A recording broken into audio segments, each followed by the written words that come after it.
Don't know what's the number.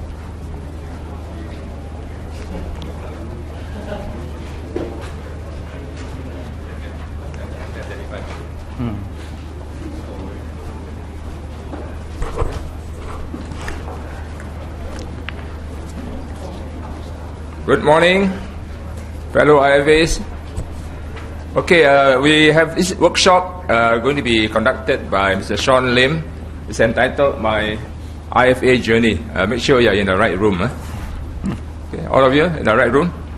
Okay, sometimes all of us who are in the IFA business, we may encounter many challenges. We may have encountered even survival moments. And many of us would love to know how others go through their journey, how they sustain themselves, and how they succeed. And today I'm very sure what Sean is going to share with us is going to be very, very interesting and also going to be very insightful. Sean comes from a background of 2 years in the tax, banking and marketing job. Then he joined the industry about 2002, is that correct? So he's got about 12 years experience. And in fact, he has authored a book. Are you aware of that? He's authored a book entitled Happiness Within Your Reach, 52 Ideas to a Happier You. I've not got a copy of the book. Maybe today some of us may want to get a copy of that. He has also been very involved in speaking and training, both companies and societies. And he has written also, and he's featured in the Straits Times, Today, ST Career Guide, and also on radio, right? 93.8 and Channel U. And we are also aware that he has been training a lot of people in the CCs, in the PA.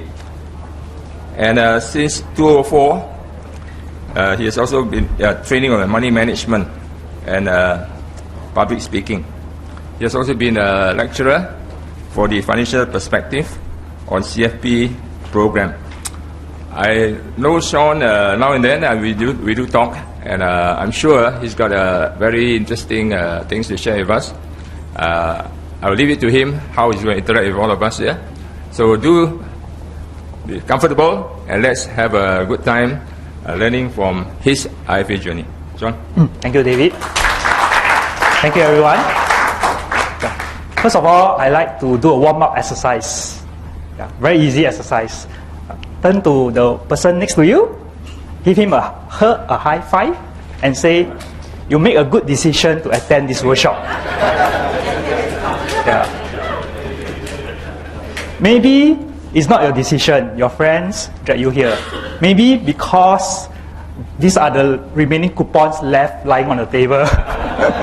But regardless of what, right? We make decisions every day.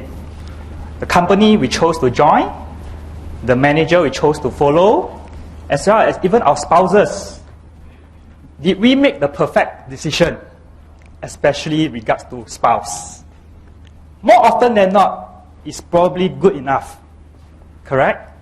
So, for the next 90 minutes or so, I may bore you to death for 87 minutes, but hopefully there will be 3 minutes that you can have 3 takeaways. Alright? First of all, I also like to thank the AFA committee for having me here. For show of hands, how many of you are less than 5 years in this industry? Wow. None of you. I see very experienced faces since a number of years back. So I don't need to ask the next question because you all have lost count of the number of years you are in this industry.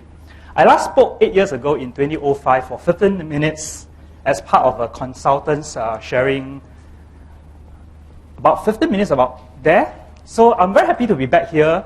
First of all, it showed that I've survived this very, very tough journey. Before I start, right, I'd like to share my presentation will be broken down into 3 segments. If you don't mind, I'll spend the first 10 minutes sharing with you a little bit about my early challenges and why I joined this industry. For the next 1 hour of show, right, I will be sharing about ideas like prospecting and presentation. And then I'll end with about 20 minutes on positive psychology, a field which I have studied for the last 2 years. So I hope to share some ideas with you to build a strong mental mindset. And like all presentation, right, we always start with a disclaimer, especially for investments talks. If you attend investment talks, right, if you make money, they will tell you that it's because of their talk. If you lose money, they'll tell you it's not their fault. So, my disclaimers is very simple. What I'm going to share will very much be my personal opinions. As I said, you and I may look out for different things. Hopefully, you can pick up 3 ideas. In fact, most of the things I'm going to cover today, right, will all be around 3 ideas. Because we process a lot of information, but most of the time we only remember 2 or 3 things. Can you remember what are the things that happened yesterday? There were probably about 12 speakers, but you probably will not remember anything more than 3 ideas. Correct? So I'll try to keep it as simple as I can be. So a little bit about myself. It started off with my dad. My dad, like many people of his generation, had very little education. So he remained poor most of his lives.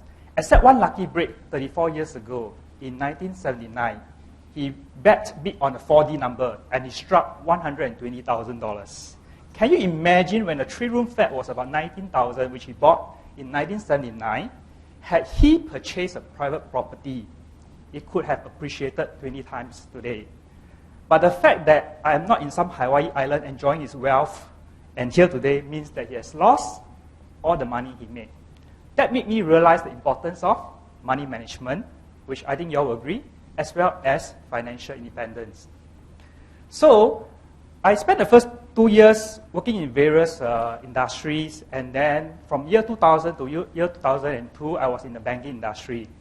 So like many of you, we joined IFA because of independence, a wide range of solutions, as well as flexibility in our work life. So when I make this decision, right, like many of you have made, and you told your loved ones, what were their reactions? Were they like, wow, you make the best decision ever. Good job. No, right? You'll be like, huh? You sure can do, man?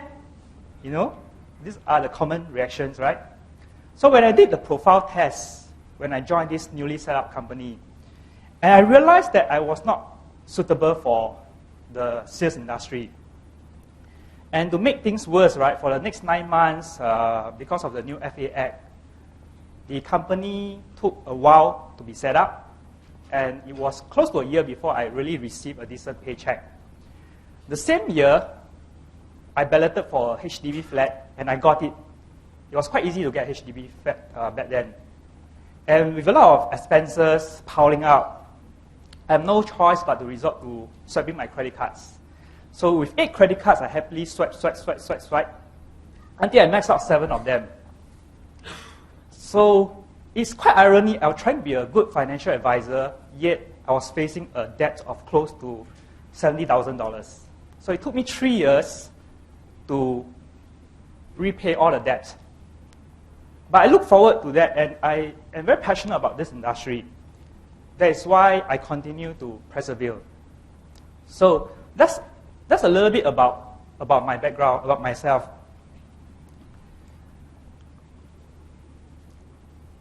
You know, I'm such an introvert, no? I can go to networking events, I will be staring at the lights instead of talking to people.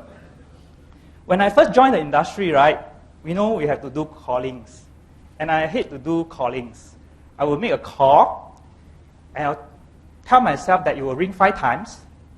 Do-do, do-do, do-do, do-do, do-do. Then I'll hang up. Then I say, hey, never pick up. So that's me, you know, so shy to ask people for the appointment.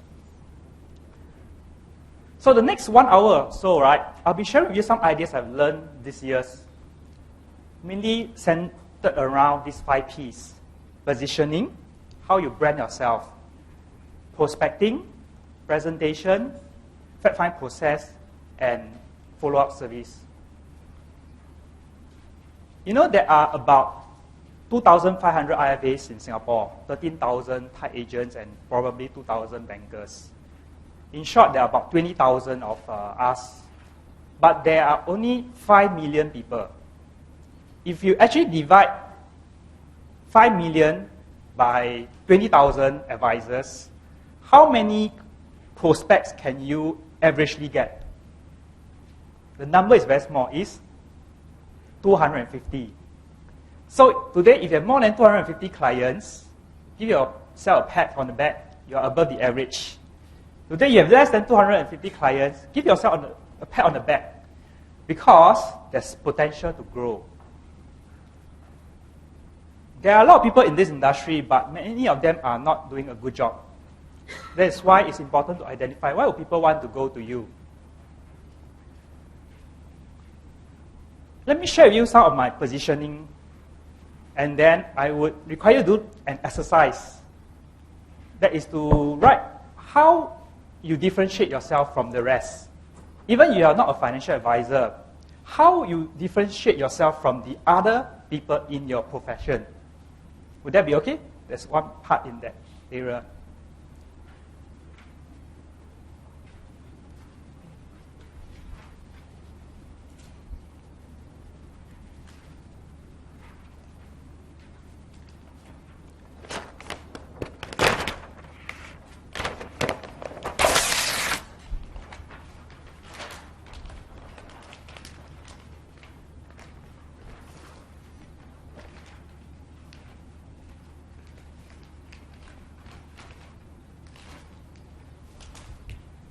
At the same time, if I may ask, right, for you to write a point of your USP when I pass this paper around. The whole idea is to share together what you think would be your USP. You don't have to write your name, just write your USP. And then I will collate at the end of this session. If possible, I will share some of the pointers that you guys have written. In my opinion, the best pointer will get a copy of my book. Along the way, I'll ask questions. And I may reward you with a copy of my book. Yeah, so don't mind, you can start off with. Okay, while you're writing about USP, right, because due to time constraint, I will just share with you a little bit about what I think are some of the USPs. So a couple of years ago, I decided to do something different. I decided to brand myself not only as a financial consultant, because many of my clients come to me for some other counseling, because like, for example, relationship breakdowns and stuff like that. So I decided to study positive psychology. I decided to write a book to inspire people to positive living. So I decided to come up with some websites and my own blog and stuff like that. If you Google Sean Lim 1 year ago, you will not find me. But if you Google Sean Lim today, likely you may find a bit of me either on a page 1 or a page 2 of Google. So step by step, I make small steps to brand myself. When I email my prospect, I will ask them to go to my blog, because that will be a very good introduction before I meet this particular person. I'm not good at SEO or anything. Someone set up the blog for me and I continue to update. The good thing is the blog generates about 1 lead every 2 weeks. It's not fantastic because I'm not very good at that, but at least there are some email leads coming in. My Facebook page on my book generates an average of 1 like a day. It's not fantastic, but it's a small step I'm trying to accumulate to position myself differently from the rest. Of course, we can go for CFP titles and such, and so on. However, there are about 1,000 CFP practitioners in the market. It will still be very difficult to differentiate yourself from others. While you're writing your USP, right, try not to write things like good service, because I believe none of you here provide bad service. So what makes you different from being an IFA? I have a colleague, he is constantly featured in 93.8, almost like a few times a month. But how many of you listen to 93.8 here? Any show of hand? Like probably a handful of you. How many of you listen to his speech at 7:10 a.m. in the morning? Quite unlikely, right? But he's very smart. He collates all his speeches, and then he set a website, and then he broadcasts to his clients, look, these are all my recordings. So perhaps media is one area you could expose yourself to and then collate and show it off to your clients. Or you could focus on certain specialty. Like for example, I have a colleague, he's so good at general insurance, or rather specifically motor insurance. He does about 500 cars a year. He's so good that if you tell him your car plate number, he can tell you when is the next renewal month. Not the date, but the month. And then he walks along car parks and then he says, oh, this car next month going to renew it. Let me take out my flyer, put on the car. And when he started up, it was very, very challenging. He had to farm flyers from midnight to 6 a.m. And he's so poor that when he finished at 4 a.m., he rather saved that few dollars on cab fares and he waited until 6 a.m. to take a bus home. And he did it the hard way. He farmed open-air car parks and not the sheltered car parks. Because most farmers will go for sheltered car parks because it's very easy to just walk up the stairs. But open-air car parks covers a very, very wide area, which nobody or fewer people like to comb. And it's very nice. Every flyer, he put a plastic sheet. Because, can you imagine, after the rain, if you see your flyer get stuck on the windscreen, you'll be very mad. So he really very, very attentive to little details. So can you think among your practice, what are the areas that you could specialize yourself from the rest? Not easy question to answer, but it is important.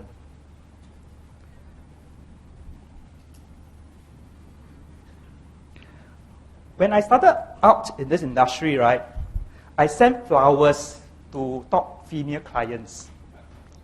How many of you send flowers to female clients? Quite rare, right?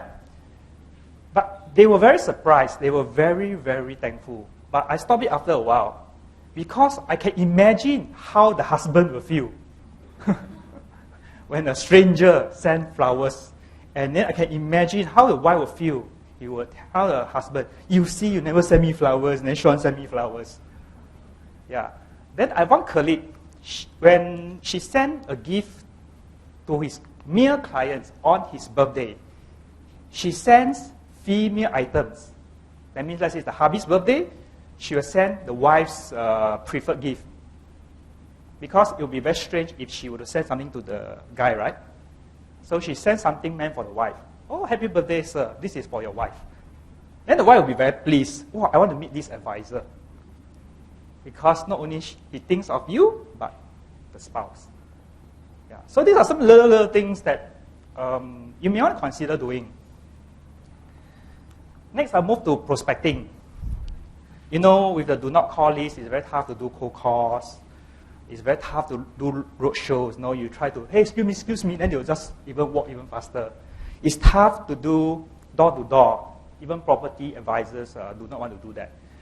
Even it's tough to do seminars now because I can call HR company and they say, we have too many financial-related talks, which is why I started some positive living talks and I speak at some of their lunchtime events.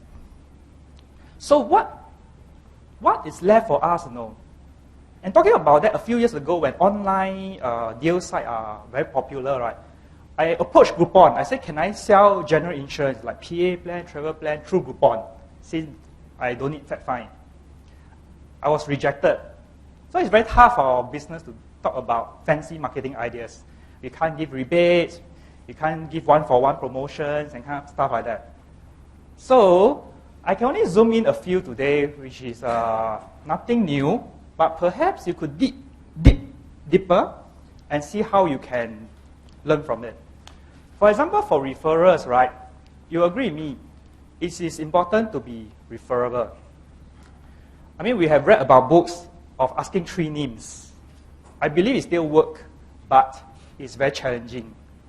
Anyway, if you still want to ask for 3 names, right, put it in such a way. At the same time, compliment the clients. Mr. So-and-so, I enjoy your business. I enjoy talking to you. Could you refer someone who is as nice as you, who also places importance in financial planning like you, who is also as responsible as you? Take this chance to praise your client. So, referral is also about reciprocity. It's about sowing seeds, you agree with me. Not all seeds turn into plants and fruits, but some will. So a quick example, when I spend a lot of time writing the book, about 2-3 hours a week for the last 2 years, to write about 40,000 words. The cost is also quite huge, it's about 5-digit sum. And then after it was published, right, I look at the sales. And then in Singapore, it's very hard to sell books, music, and art. So naturally, I was prepared to lose money when I publish my book. But somehow or other, I know somewhere I will recoup the money. If not, then there will be many benefits. Number one, it's one of my bucket lists in life, I check. Number two, when someone gives a name card, let's say a competitor IFA gives or rather Thai agent or bankers gives a name card, I usually will give a book. Hopefully that makes a difference. But interestingly, even though I did not recoup the money I spent on the books, but because I gave 2 referrals to my publisher, who is actually very, very good, even though he didn't close that particular 2 leads, he turned up to be my client, and he bought a very huge retirement plan from me. So the premiums and the commission from that case is good enough to cover the cost of my book. So you never know what will happen at the end of the day. So it's important to continue to sow the seeds of prospecting. Remember to remind and reward your referrals if that happens. Keep that in the loop of what happens. All right? I also have this thing called referral chain, like something like food chain. A refers B to me, and then B refers C to me, and stuff like that. So I just draft out a food chain, and then I will identify my COI. So every now and then I will go back and reward my COI. And I told you I'm not very good at networking. But from what I read, networking is one area to get good leads, especially mass affluent, because there will be some events that you can attend. So recently I formed a meetup group. You can Google meetup group. Basically, it's based on groups of interest, like for example, yoga, for example, homemakers and stuff like that. So because I dislike going to B&I events because we have to meet at 7:30 in the morning, I formed my own meetup groups. So I host them. My meetup group is made up of sales and marketing people. My title is sales and marketing people. Because each of them would have maybe 20 clients. So I thought it's a good platform. So I meet up with them regularly. And the interesting about meetup group, if you form it, right, is that once you set up a meetup group, which I pay about $2 a month to the organizer, they'll broadcast to thousands of members in Singapore and as well as worldwide to encourage them to join this meetup group. Yeah, so every month, if you have a new meetup, and then they'll blast it for you with all your links and whatsoever. So I met interesting people. Of course, I met funny people as well. But the whole idea of prospecting is to zoom into the right target market. So when I first started my business, I also map out my clients according to where they work and where they stay. So for example, I may have many of my clients in the around Raffles Place. It's a simple exercise, but it's very helpful. And whenever I go to Raffles Place, right, I will know who are the other clients or prospects around that neighborhood. Then I'll call, I'll say, Mr. So-and-so, by the way, I'm just around your place. Would you mind a 15-minute session with me? So a very simple exercise. You just map our clients and you know where they are. Next, I'll touch on presentation. Anyone want to make a guess what is right upside down? I mean, when do you use writing upside down? When do you use writing upside down? We see in front of eye. Good, thanks. Yeah.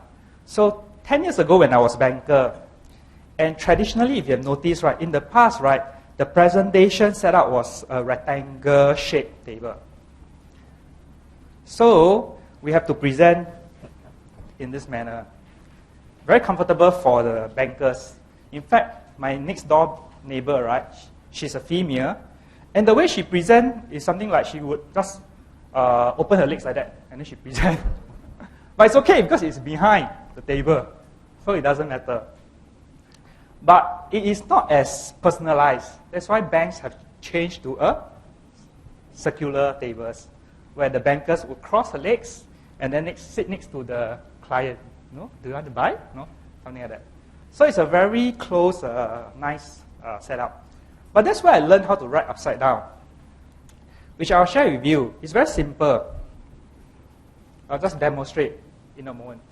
So, A, B, C, D, E, F, G, H, I, J, K, L, M, N, O, P, Q, R, S, T, U, V, W, X, Y, Z. So I also can write numbers upside down.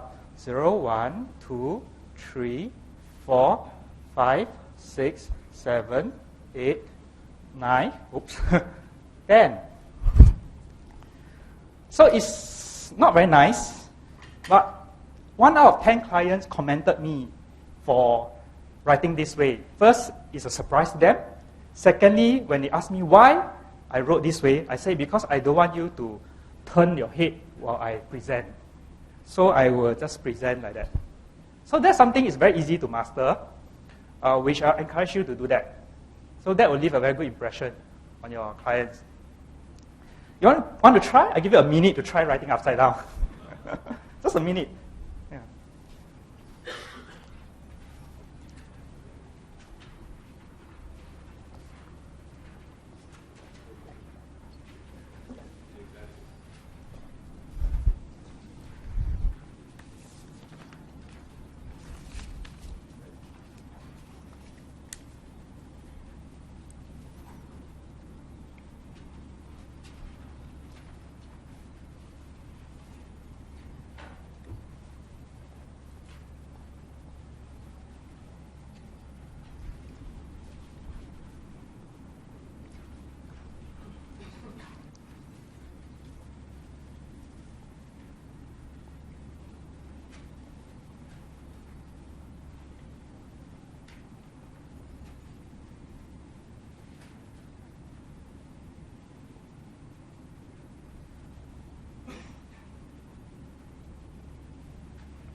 Is it easy to do? Fairly easy, right? Fairly easy, right? With practice, I think you are able to do it. Okay, let me move on to the next idea. Anyone knows what is a sandwich theory? Thank you. I will give you a book for that. Sandwich theory. Anyone knows? Yes, but a little bit more than that. A little bit more than that. Yeah. No. Whatever I share, right, is not plucked from thin air. You can actually Google sandwich theory and whatever theory that I'm going to share.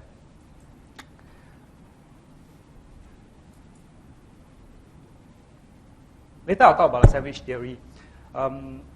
Big three, you know, right? As I mentioned, most people can only remember 3 points. Let's say you are drafting an email to your prospect or clients, and there's a lot of points. There are a lot of points.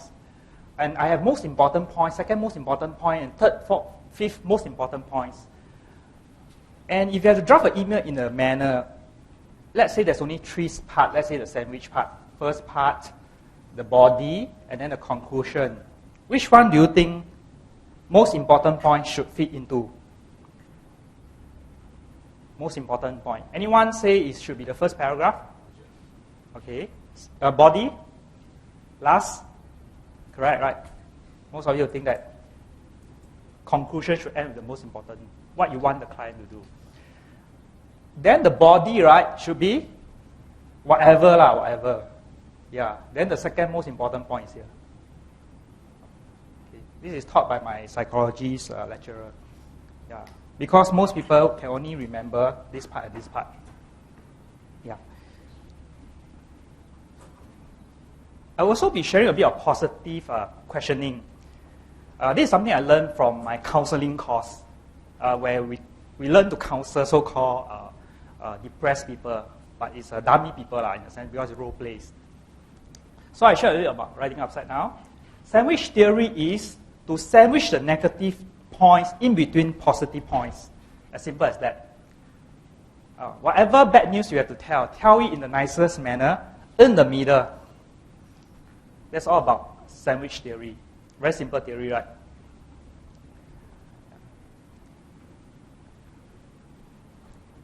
So let me move to positive questioning. And I have 3 or 4 to share with you. Some may work, some may not work. And honestly, I have not tried a lot of times to be very confident to say that it works, but it's worth exploring. Number 1 is this thing called reverse questioning. I mean, we have read in books that there's this thing called I give up close. That means no matter how hard you try, right, you just cannot close. Then you walk out of the room, say, I give up. Then you turn around and say, before I go, can you let me know what's the real reason you do not want to go ahead? This I give up close, right? This is something a little bit like that, but more than that. Very interesting. I used this a few times, not so much on prospecting, but psychologically it's very interesting. You know, when we ask questions, a lot of times prospects have something in their heart to say, but they may not say it out. They may not say it out for some reasons. For example, they may say, I'm actually not confident in you because you are young. But they won't say, they won't say it out. So you realize you cannot close this case already, or probably not today. And then you say, I learned something from Sean, or I learned something from positive coaching. This is called a reverse question. It may sound a bit silly, okay? But let me move on. It goes something like that. Mr. So-and-so, Mr. Prospect, supposingly today you are me and I am you. Our roles are reversed. You are financial advisor, I am a client, potential client. And then you put in empathy in this case. Not as a financial advisor. You put in so much effort.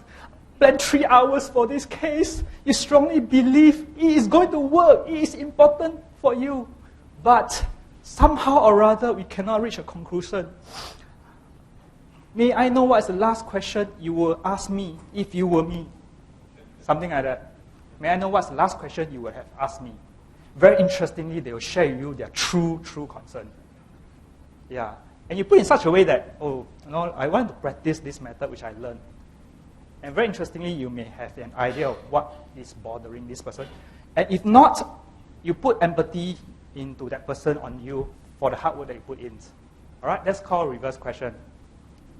Miracle question is something counselor use as part of this thing called SFBT. You could Google that. You could Google miracle question as well.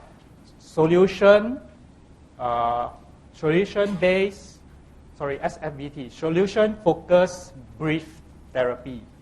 So basically, counselors, when they do counseling, right, they do not want to focus too much on problems because problems have already been in the past. They want to focus on the present as well as in the future. So when they use this SFBT, for example, miracle question, it may not apply in a sales setup, but it's something you can explore, especially if your clients have problems in their life. Mr. So-and-so, I'm going to ask you a strange question. Tomorrow when you wake up in the morning, a miracle happens. Whatever that are facing you today is no longer there. Something happens as a stroke of miracle. How do you feel? Who would have felt it? Who would have noticed it? What would you have done differently? Da, da, da, da, da. So he's trying to derive the solutions out of this so-called patient. So this is what miracle question is all about. I'm not sure whether it works on sales setting, but it could work on this thing called SFBT, Solution Focused Brief Therapy. Basically, when you meet up with a prospect, you talk about solutions, and hopefully it comes up from them. Mr. So-and-so, what would you want to achieve at the end of this setting? What is it that you think I could add value? What is it that you are looking for? It's all about solutions. It's not something about their problems, you know. That one can come later if you want to ask. But it's what they want to achieve at the end of this appointment. All right? So this is something I use very often. You can find in books, boomerang question. As the idea suggests, right, boomerang means what? Yeah, it comes back to you. Right? Yeah. So when a client asks a boomerang, when you use a boomerang technique, right, it is something like that. When a prospect asks you a question, there's only two outcomes. Outcome one, you don't know the answer. Okay, outcome two, you know the answer. But many times we often quickly give the solutions, correct? But you could consider boomerang question technique. Let's say the first outcome, you don't know the question. So what I usually do is I will order a cup of drink. So whenever someone throws me a question, for example, which I don't know how to answer, sometimes I may use a lifeline and say, excuse me, let me go visit the gents. Then I call for help. Hey, by the way, how to answer this question? But you cannot use it more than once, right? It cannot be, second question, excuse me, let me call my lifeline. So you can use that. So you use boomerang technique.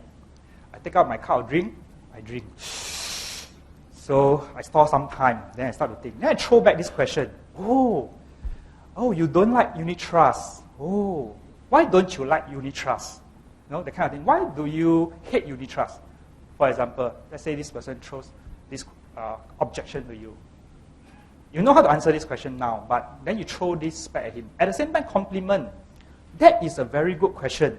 Nobody has ever asked me before. It's very smart of you to ask me this question or something like that. Right? Then you throw this question back at this person. And then you have more time. And then you handle. Then you will say, oh, because I lost money in unit trust. And then you know why they lose money. Because of various factors. But you don't need to go and answer first. You throw this question back. Oh, do you know why you have lost money in unit trust? Then she'll you know? Then he'll come back to you. So what can I do about unit trust? Then you can still answer, right? But then you still throw this question back at him or her. What do you want me to do for your unit trust or at the end of this segment? So question come, throw back. Question come, throw back. Then you realize that you already have done most of the fact find. Yeah. But rather than you say, let me tell you 5 reasons why unit trust work. And then that's not what they want most of the time. Yeah. Actually, I have one more questioning technique. It's very interesting. It's called framing question. Framing. Supposingly, and it always happens in my house, I always cannot find the things in my house. Then I will sometimes snap at my wife. I say, the way you pack the house, I always cannot find my pen. Then she will what? No. It's there, you never go and find, then you blame me. So the tone will be very negative. But I could frame it in such a way, dear, did you see my pen? And the answer is, dear is here. Correct? Positive question, positive answer. I was reading a book recently. It's called The Art of Thinking Clearly. It's one of the top 10 books in Singapore right now. It's very interesting. So he shares some of the ideas about framing. So one of the things is, supposingly, you are choosing between 2 yogurt. One says 99% fat-free. The other says 1% fat. Which one would you choose? It's the same, right? But psychologically, most people will choose this one. Even if it's 98% fat-free, but 1% here. Which is better? This one. But people will still choose this. For example, you are buying condoms, and this packaging say 95% success, and then 5% will fail. This is Very alarming, right? You will definitely go for this, even though it's not 100%. Correct? So, very interesting. There's also one client who asked me this question right after the financial crisis.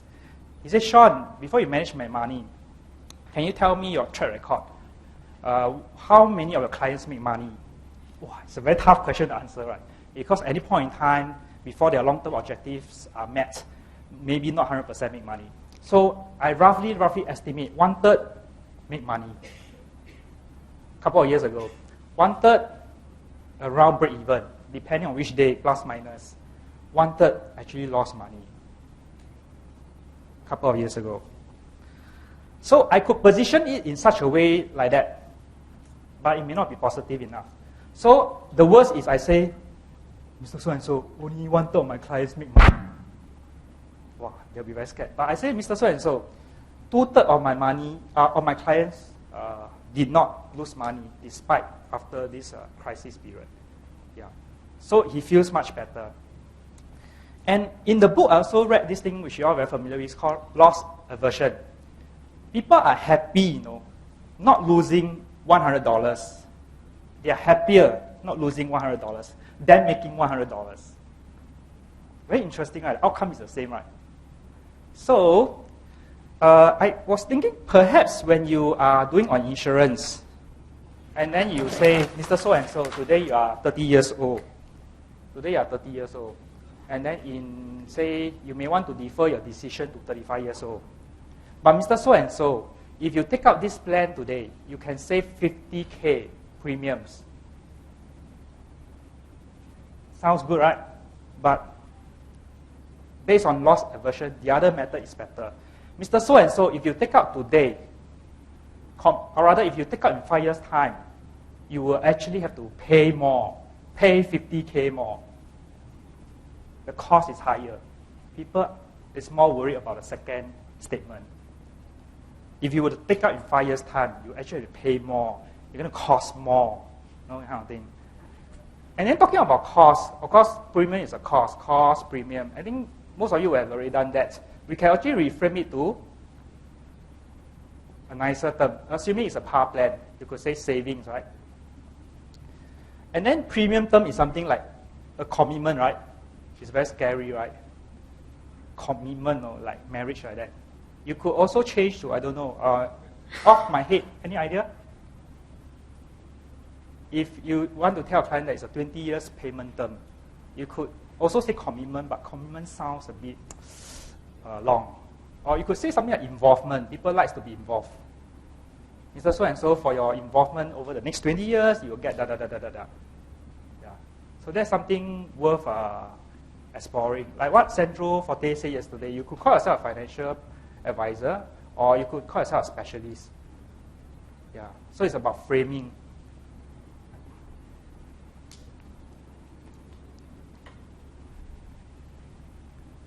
So let me quickly go through 2 areas of fact find. Of course, it's very tedious to do the very detailed fact find. And then let's say you are in your first appointment, you want to share some concepts, and then you only have 30 minutes. Perhaps you may want to consider these 2 that I'm going to share. You may not agree with some of the principles and concept calculation behind, but it's okay. But it's more on the overview which you could share with your clients. And for investment, I have these 6 questions, which I term it as carrot. And then for insurance, I have this big circle called the big 6 areas of coverage. Because most of us will either do investment or insurance, right? So carrot is something like that. I'll draw a XY axis. I say, Mr. So-and-so, I just need to ask you 6 questions to determine whether we could achieve something at the end of our investment fact find. First, it may not in order, but carrot is to help you to remember. You may not want to ask capital first, but it's one of the questions you may want to ask. How much are we looking at? Because that may affect your diversification. Yeah. The second is you ask about their experiences. I hate Unitra, that kind of thing. Then you know roughly the mindset towards the tool. Yeah. At the same time, why I put the A is for you to remember is carrot. You can also ask about the advisors, their experiences with their advisors. That will be very helpful. You can ask about their expected return. If someone will tell you, I want to make double digit per year, then you know maybe it's difficult to take up this case. But if someone says, I want to beat inflation, then you know, you have a good chance. So you can manage the expectation. At the same time, you want to ask about risk. Mr. So-and-so, what is the worst scenario that you could face? Yeah, then 10% down, 20% down. But having said that, you may want to build a buffer, because I realized from the loss aversion, right, many clients actually cannot take the kind of risk that they thought they can. Okay? And then fifth will be objective. So what is T? Very easy, right? Time, right? Correct. So you know it's like 1 year, they want to make 10%, then you'll be quite challenging. So very, very simple 6 questions that you can ask.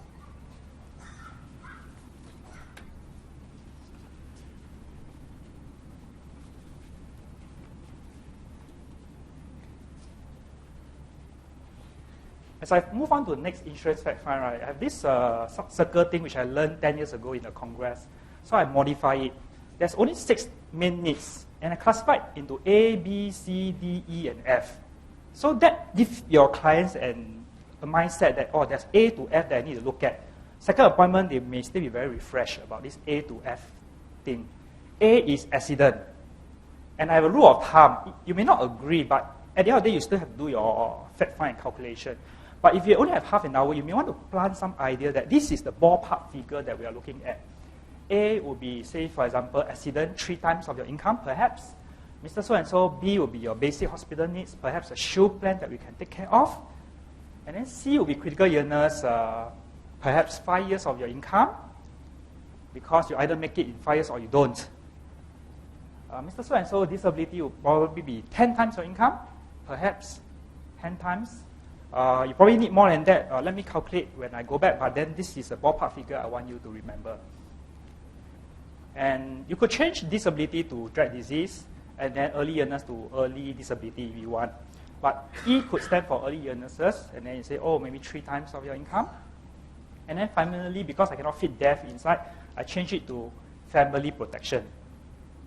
Yeah. It sounds better anyway. So I'll say maybe 10 times your income. Because should something happens to you, you may need to set aside 20 years of expenses. So in a very short 5 minutes, you will have given your prospect an overview of 6 needs. You could also use this circle to fact find. Mr. So-and-so, do you remember which part that you have and you don't have? Can you remember the coverage? Which will be your priorities? Do you agree with the ballpark figure? That kind of thing. So a lot of questionings can be thrown in just one slide. Yeah, so this is some thing that I want to share with you. It has worked well for me the last 10 years, so hopefully it's something you can use. Any questions so far? So I have covered positioning, prospecting, presentation, fact find process. Now the last P, which is post-appointment. Post-appointment. So I go to every appointment with the intention, number 1, is to make a friend. So I don't get too disappointed if it turns out not my client. So for every appointment, right, that I go to, right, the bare minimum thing I'll take is an email address. But we saw from our speaker yesterday, email may be a thing in the past, because it has worked well for me for the last 10 years, but it may not be. That's why some of us may move into social media. But nonetheless, I'll get an email from them. Because if you don't buy from me, it's okay. I'm going to spam you for the next X number of years. Every month, I'll send them an email every month. Maybe on market outlook, maybe on product changes, industry changes, some articles from the Sunday Times, and so on and so forth. So I have a prospect coming back to me years later, 5 years later, 7 years later. I say, thank you. Now I'm ready to do business with you. But of course, I have fair share who comes back and say, can you drop me from a list? Actually, these are not cold leads, no, but somehow or other I met them through networking or whatever. But I still do get a fair bit of drop-out lists. So over the last 10 years, I built a list of about 1,000 email lists, of which about 250 are my clients. So something about post-service. I have these 3 steps, prospect follow-up, and 3 steps data entry. Very detailed, but I know not all of you will do it, but it has worked for me. It's very painful to do it every day, but you still have to try. Because I still record which day did I meet up with this person, what did we do, that kind of thing. Yeah, I still have that kind of ratio of like open, close, presenting and stuff like that. So what I do in order to try to differentiate from other advisors, after the appointment on my way home, I'll SMS this person. I say, Mr. So-and-so, I'm very happy to have met you. I enjoy the appointment, which I may not enjoy meeting up with him because he may be very nasty, very sarcastic, very procrastinated, but I'll still send him a thank you note. Next day, I drop him an email. I say, thank you so much. At the same time, I will summarize what did we cover yesterday. So it's a good summary, maybe 3 points. What are the things that we should look at? And then I will send a thank you card within a week for the after the first appointment. Very tedious, right? Sounds very easy, but very tedious, right? Yeah. Then I will key in case notes. Now I use the Verve advisor metric by FIs. Then I'll key in case notes. Then I'll input the email address. Remember, I said I'll spam them. And then I will set birthday reminder. Yeah. And then I'm using this very useful app called My Birthday. You can download My Birthday. So they'll prompt you today. Let's say whose birthday is coming. But of course, before that, you got to key in. So the tedious part is keying in. After that, you'll prompt you every day whose birthday is today. So you can use the app called My Birthday.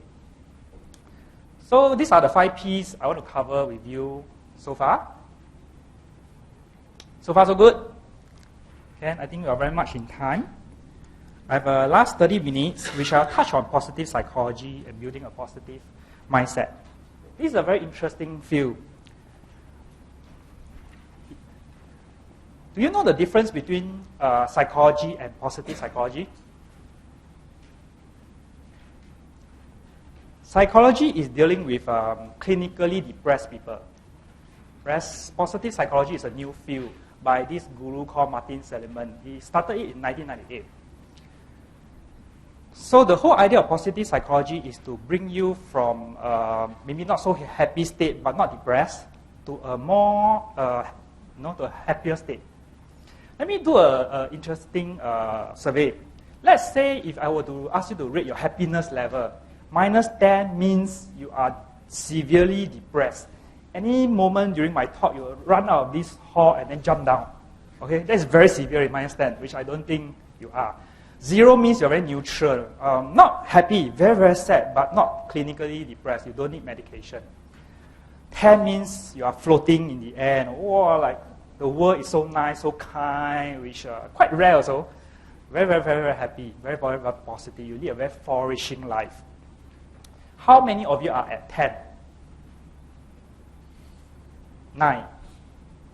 Good. 8. Good. 7. 6. 5 and below. Okay, good. Yeah. You realize most of you will be either on a 7 or 8. It's just like our liking for Singapore. We like Singapore, but somehow there's little thing here and there, piss us off, like the haze and stuff like that, and the population. But you also realize in a setting like this, where there's average of 30, 40 people, there will always be some of you at 5. Very interesting. So this is an interesting field which the founder of positive psychology embarks on to bring the world at large to a higher rating. Yeah. So that's why I embarked on with courses from the School of Positive Psychology 2 years ago, acquired a few diploma and positive coaching certs, and wrote a book on this. Because to me, it's like, while managing my clients' financial health, I also want to have a chance to manage their other health. This is a way I differentiate myself. Now, talking about differentiation, I just had an interesting dinner with one of my colleagues yesterday, the one who is very good at motor insurance. He said, Sean, I'm taking up fortune telling. I said, wow! He said, it's a topic I'm interested in, and I could entertain my client after financial planning. I entertain with fortune telling. I said, that's a good idea. That will differentiate you from the rest. And then another colleague who was with us chipped in and said, oh, if you can foretell that he's going to have accidental mishap or critical illness, you can ask him to buy more. Well, I thought that's a brilliant differentiation. Practical or not is a question mark, but if you're good at something, drawing a cartoons or what, you can draw cartoon and fact find at the same time. There's many ways to differentiate yourself. Hopefully I can get some ideas I share with you later. So that is about positive psychology. And because I position myself as a positive psychology so-called planner, so I have the chance to actually get featured in some of the papers. Like in January, right, Straits Times interviewed me for 5 tips for a better life. And she asked me, Sean, we have a lot of survey on emotionless city. And she's the one who wrote that. Sean, do you agree with the article? I say I disagree. We have a lot of emotions. It may not be positive, negative, but we are definitely not emotionless. Correct? You agree, right? So I shared with them, it's about focusing about relationship building, blah, blah, blah, and stuff like that. Then in March, Today featured me. And he said, it's about my background, which I shared with you, how I struggled in the initial years and stuff like that. And then I said, it's not what happens to you that matters. It's how you react to it. You cannot control the weather, but you can control the clothes you wear. I always expect the worst so that I will not be disappointed and thankful when it didn't turn out the way I imagined. Yeah, so that is my philosophy in life. I always expect to see grades when I was studying. But most often, I will always get B and A. But it's always better than I expected. Yeah. So there is actually a happiness formula. Do you all know? Anyone know? Yeah. If anyone can tell me what does S, C, and V means, except the gentleman, because he's holding my book now. Then I will give you a copy of my book. Very tough questions, right? C plus. Okay, you can put in layman terms. These are very so-called scientifically terms. Layman terms, what make up happiness? And there's only 3 of them. Anyone can make a guess? At least get 2 out of 3. It's hard to guess from the words because it's a bit more complicated. But in layman's perspective, there's only 3 main areas. Contentment, no. Yeah, correct. Security, no. Yeah. Achieve your goals, no. Yeah. All these are related to positive psychologies, which I share with you. Positive psychology has a so-called formula as well. Yeah, but it is happiness only, just happiness only. Yeah. Yeah. Factors to happiness, these are factors to happiness. Okay, these are the 3 of them. H is happiness level. S is set points, biological set point. Very cheap, right? But basically, in layman's terms, means genetic. Okay, genes. How happy you are or not, right? If you are an unhappy person, you have to blame your parents. Because either one of them must be an unhappy person. And that happens to me when I look at my parents. C is life conditions in life. Basically, your social status, whether you drive a Porsche car or not, that kind of thing, conditions. V is voluntary activities. The activities, or in short, the effort you put in to be happy. Very simple. And then I have this pie chart. You can see this is half. So 50% is due to one of the factor. 40% is due to the other factor. 10% is due to the last factor. 50, 40, 10. Would you want to make a guess? 50% is due to which factor? How many say S? Okay, good. A few of you. How many say C? Good. A few of you. How many say V? Majority, right? You'll be very surprised by the answer. Actually, 50% is genetic. Sad, right? Yeah, this lady is good. Very good. Yeah. Okay. Very interesting, right? Yeah. Maybe I should reward you for that because you are one of very few. Yeah. Because I had a hard time giving out the books. That's the thing. If you want to give up, it's quite easy actually. Yeah. I make it hard. So when I look at my boy 7 years ago, then I realized it's true. First, he was 2 days late to the world. We have to induce him to come out. We have to use, what you call it? I forgot the thing to, something like that to pull him up. And then he was crying, he was crying when he saw me. I was like, oh gosh, what an unhappy baby. And then for the next 7 years, he's always very grouchy, very, very sad. He worries about a lot of things in life. At 4 years old, he worries about NS, that kind of thing. So that's him. So when my second boy comes along 3 years ago, he cried for about 10 seconds. And then he remains very chirpy and happy for most part of his last 3 years. Very interesting, 2 sets of different character. So voluntary activities contribute 40%, which I share you are the things you can do. Very easy one, very easy. You just have to, of course, volunteer is one thing. Volunteer, yeah. And then how much money you have, how successful you are, actually only 10%. Yeah.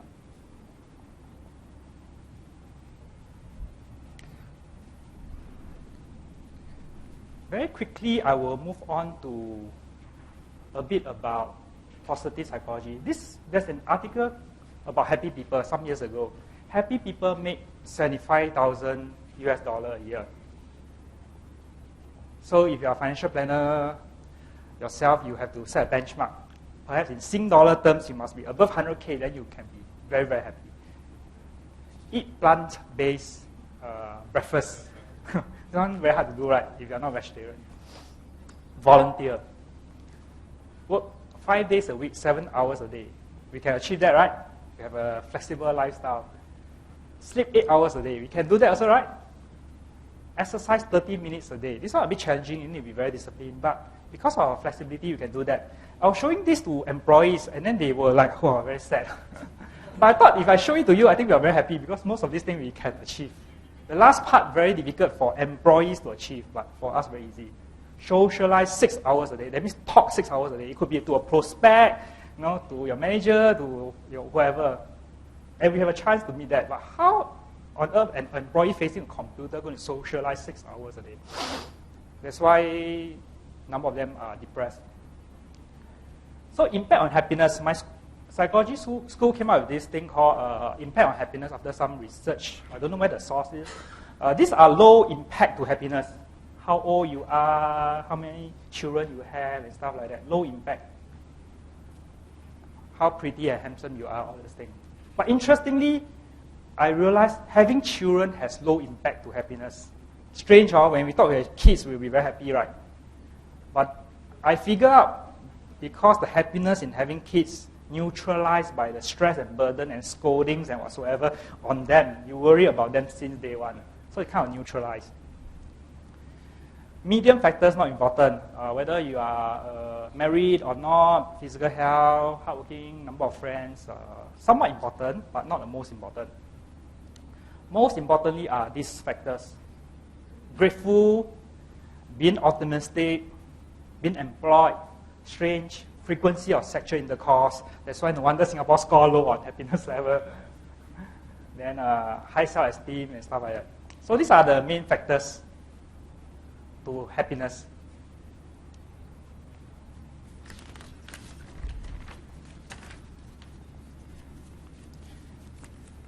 Let me move a bit to using positive psychology in our workplace. First of all, it's all about self-reflection. You do a lot of meditation, you do a lot of self-reflection. I want to just touch 2 things today. One is know your strengths, and second is know your schedule. Your strength and your schedule, your workflow. And then there's this thing called job crafting exercise, which I'll go through with you a little bit later. First of all, know your strength. The rabbit will always win unless it's on a different terrain. So in this case, the tortoise actually won. Yeah. So I have a fair bit of illustrations in my books. And this is one website you can go to by the founder of Positive Psychology. And there are 240 questions on strength-based, very interesting, detailed questionnaires. But once you do it right, you will be classified under 15 character strengths. Take note of the first 5. That is your signature strengths. The first 5. Use it. Forget about the last 10. So authentic happiness. Very, very long web link. You just need to Google authentic happiness. You just need to write down authentic happiness. Actually, it's in your handouts. Yeah, just need to Google authentic happiness. Because we know it's difficult to eliminate our strengths, but it's important to work on our... Sorry, it's difficult to eliminate our weakness, but it's important to work on our strengths. Our next part is quite tough. It's usually a 25 minutes exercise, but I'll see we just do a bit. Basically, it's called a job crafting exercise. I recently bought this license from US so that I can teach and preach.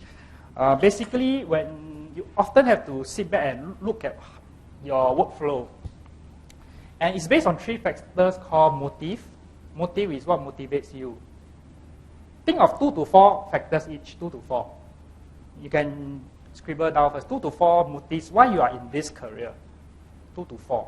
Maybe because of the money, maybe because it's meaningful, maybe because of relationships. Yeah, 2 to 4. Write down 2 to 4 your strengths. 2 to 4 strengths. Maybe because, maybe you can say it's you like talking, you're good at organizing. And then 2 to 4 on passion.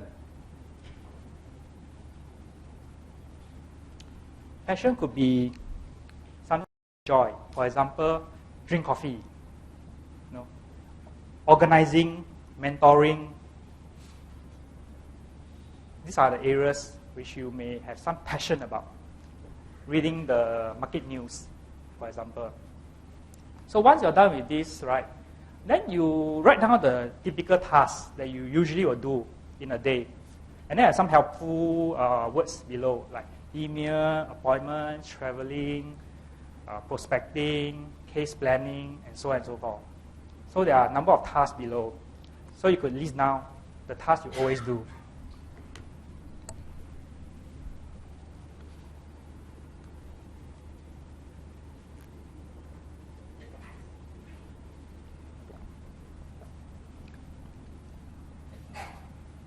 Once you are done, right, you allocate a percentage to this task.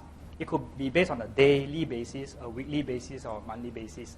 Allocate a percentage. For example, 20% of the time in prospecting, 20% in appointments, 10% traveling, 5% coffee breaks, 30% presentation, case proposal, and stuff like that. Of course, it has to make up 100%. Okay. You could do it at home as well, or on your colleagues. And then once you are done, right, you classify the 2 or 3 top activities into the first row. Most amount of time, energy, and attention. So you put 2 or 3 activities. Usually you make up about 50%. And then the few other activities, medium amount of time, energy, and attention. Usually 30%. This amount of time, energy, and attention, usually about 20%, like 50, 30, 20. No hard and fast rule, but usually it's like that. Once you're done, right, you check, you have identified your motive, your strength, your passion, then you put a tick. I think task 1, I have a motive, I have strength, I have passion, and stuff like that. Then you look at your overall picture. Then you realize that there are some activities where you have shown these 3 areas, and there's some activities only 1 of each. Either it's your passion, but not your strength, not your motive. Okay, that's your before. Okay, then you visualize, take a break, then next time you do an after. What's the ideal scenario? Then you compare. Okay, this is a bit of self-awareness of how you spend your time. All right? Okay, I'll just move on. In positive psychology, we also learn about how to think about future. Position yourself for future state of mind. And in our congress, we always hear from speaker a few of these statements. Visualize, then you will materialize. What the mind can conceive, it can achieve. Fake it till you make it. This one, yeah, no? So these are the common statements, right? Yeah. So it's very important to state your future self. When I started off as an IFA practitioner 10, 11 years ago, right, I sold my first endowment policy. I told my client, I say, 20 years later, I hope to deliver this maturity check to you. When I first attended AFA Congress some 10 years ago, I told myself, hopefully one day I can stand here and do a bit of sharing. So I visualized what I want to do 3 or 5 years ago. 7 years ago, I visualized writing a book. And I tried a few topics. And I got stuck halfway. I tried silly topics, even like 99 ways to court your girl of your dream. I thought maybe I could just try something like that. And of course, I also tried some financial related. But I think Dennis did a good job with why the school never teach you about money, that book. So I was doing something like that halfway and then I gave up. But life is like that, you have to visualize someday you have something that you want it in your life. So it's about visualization. So then in psychology, there's this thing called positive intervention. You cannot sit there and wait, right? And then you set goals. A lot of time goals setting fail because you just sit there and wait. Then you need a lot of positive intervention along the way. So some of the positive interventions, it may sound very silly to you, but it's very simple. One is learn optimism. So you have this illustration. It seems that everybody is putting on a false front, pretending to be happy. And by nature, I'm more on a pessimistic person. Maybe it's in my genes. So I wake up in the morning, sometimes I feel like very lethargic. Then I force myself to do a warm-up exercise, which I want you to do now. And it's about doing push-ups. Okay? So Singaporeans, wow, gosh, no, want me to do this kind of activities again. But don't worry, it's very simple. Right? I want you to wake up in the morning. Right now, you can start to practice. For the next 10 seconds, right, when you wake up in the morning, right, practice push-up in this area. Happy. I'm going to make it. Today's going to be a good day. Yes, I'm coming to a congress. There's something to learn, kind of thing. Okay? Every day, try like that. Fake it, regardless of your feelings. You will change a bit. Okay? So that's what I want you to do every morning for 30 seconds. Okay? Do a push-up exercise. So the next is reframe. I talked about framing question. Then reframe is also about framing in a sense, but of course, it's more about mindset thing. When one of my boss showed me this liner before, opportunities are nowhere, or opportunities are now here, correct?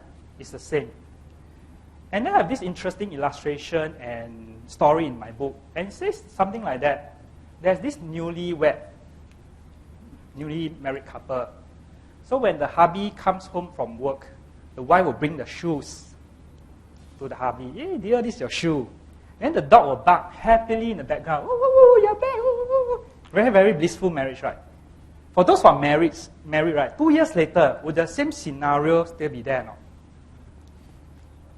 Maybe yes, but most likely not. This time, the husband comes home, but late. Then you have an angry wife at the background. Why are you late? And then this time round, the dog brings the slipper to the hubby. Actually, it seems like not so blissful, right? But you reframe it, he still got the slippers and the bugging in the background. So it's how you think about the whole situation in life. I mentioned, right, because in my beginning, right, I mentioned to you, I frame your mindset. I say probably 3 takeaways. I'm going to waste 87 minutes of your time, but hopefully 3 useful minutes. So I try to frame it in such a way that, it'll be like this. So in life and in our practice, maybe we also have to frame our client mindset. Maybe at most can make 4%, kind of thing. So try to manage their expectation. Yeah. So it's also important to build relationship. And I have this acronym called LAST, building relationships that last. And then there's this thing called little things matter. Every little things matter. As I shared with you the presentation style, all those things, the little things does matter. How you write does matter. So I have a very interesting story about this little things matter. 20 years ago, I had 2 girlfriends at different times. Okay, that period of time. So when I asked my first girlfriend, who became my ex-girlfriend, and my second girlfriend, who became my wife, on different occasions, different periods of time, why did they get attracted to me when I am not tall and not handsome, had a lot of holes on my face. And then they mentioned that because we were schoolmates, we were classmates, and then we always have school breaks and lunch breaks, right? I was the only guy, right, within that 10 or 15 of them, after every meal will bring out my tissue and offer to everybody, even to the girl I like, but also to everybody. Yeah, so that left a very deep impression on them. How many of you carry tissue paper 20 years ago? Wow, good. One. Good. Yeah. So it is quite uncommon because people will carry handkerchiefs. Yeah. So look out for little things. If you are a leader, little things that you could add value to. If you are an advisor, how you can add value to your clients. Yeah, as what Sandro Forte said, is the extraordinary service or whatever, right? He wrote an extraordinary letter, right? So when I wrote my book, I say Sean is relatively unfamous. In fact, not famous at all. How would people buy my book? So I had no choice. I said, maybe I try to find a famous person and then say forward by this person. So I wrote to a lot of famous people. Got rejected. Would you want to write a forward for my book? Rejected. I wrote to the Prime Minister office. Rejected. I said, if I have to write extraordinary letter, I might as well write to big shots, MPs and the Prime Minister, but of course every one of them rejected me. Because I guess these are common requests that they cannot fulfill. Then I wrote to a lot of businessmen. Finally, Nance Chong, 199 Shop, she replied, said, Sean, I'll do it for you. And she is kind enough to really do it for me. And I met up with her, and I got to know her. So to me, it's like, oh, a chance to try to prospect. Then I realized, you may have read, that there's no opportunity for me to actually prospect her. Because when she was very, very, very down, and when was that? After 199 collapsed, right? There was one agent who was with her throughout that period, and that was Chen Mingli. Yeah. So can you imagine when you were with your business owners at the lowest point of their life, you never know. Right, Mervyn yesterday, he was with Ron Sim, right? When he was in the beginning. So then, this thing is called active constructive. And there's this theory called whatever response you want to give it in a very active and constructive manner.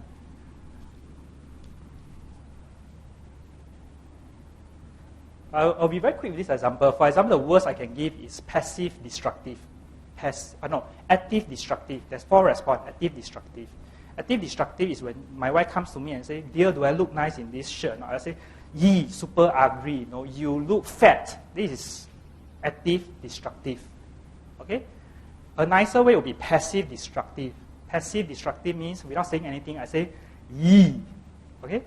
A better way would be passive constructive. Nice, well? Okay lah. But the best would be active constructive. Dear, you look good in this shirt. Wow, I'm sure we walk out, a lot of people will notice it. That is the best. Alright? That you can apply on your clients. See the good in everyone. Not easy because we like what we see and we perceive what we see. So half a year ago, I had a new neighbor. For 10 years, the unit next to my block is empty. So when he moved in, he's a smoker, he smoked, and then he threw his cigarette butts all over my doorstep, and then a carton box from his new furniture and fixtures all landed up in front of my house. How will you react if something like that happened to you? First, you'll be very angry, right? Wow, no, I had such an unresponsible neighbor and stuff like that. So when my wife asked me, what should we do? I say, hey, you just bake cookies, right?